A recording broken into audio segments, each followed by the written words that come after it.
properament, aquesta tardor, el PP farà una reforma de la llei de l'avortament que no sabem exactament en què consistirà, però que si ens basem en les declaracions que va fer el ministre Gallardón aquest estiu, la cosa fa bastanta por. Si bé pensem que la reforma que va aplicar el PSOE era insuficient, tot i que era un avanç, és insuficient perquè segueix sense treure del Codi Penal l'avortament.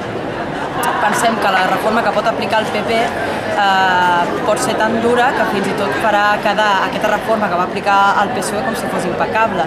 Aleshores pensem que s'ha de plantar cara, que s'ha d'impedir que es tiri endavant una reforma que implicaria tirar enrere 30 anys i que fins i tot podria deixar l'estat espanyol a la cua de la Unió Europea en matèria abortiva, ja que fins i tot a Polònia tindrien una legislació molt més avançada de la que tindríem aquí. Per una despenalització de l'interrupció voluntària de l'embaràs i el seu accés lliure i gratuït als hospitals públics per a totes les dones, autòctones o immigrades.